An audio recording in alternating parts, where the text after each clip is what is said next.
V tem tednu tudi Slovenija dobiva prvi pravi paket interventne zakonodaje, ki je namenjena pretežno socialnim vsebinam, ohranjanju delovnih mest, kar je pomembno tudi za gospodarstvo. Država bo namreč pokrila stroške čakanja na delo, bolniške odsotnosti, stroške povezane z višjo silo in pa pokojninske prispevke delodajalca in delojemalca. Hkrati pa ta paket zakonodaje vnaša tudi nekaj zmede.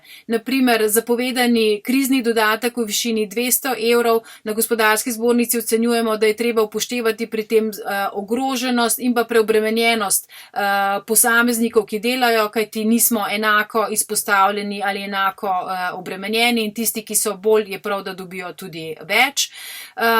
Ravno tako menimo, da je treba razrešiti tudi vprašanje starega dopusta, sorazmerni del dopusta in to uskladiti z čakanjem na delo.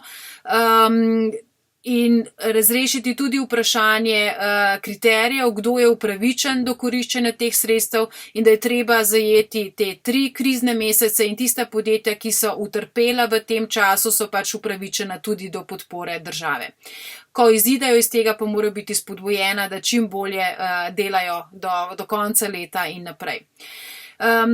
Največ pričakujemo, pravzaprav skoraj več bi lahko rekla, pričakujemo v gospodarstvu od drugega paketa interventne zakonodaje, ki je napovedan in ki se bo dotikal likvidnosti.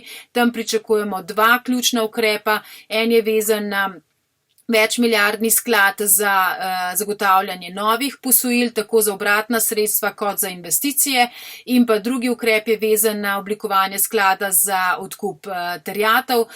S tem bomo preprečili pojav finančne nediscipline ali pa izkoriščanja trenutne situacije na trgu v škodo podjetij.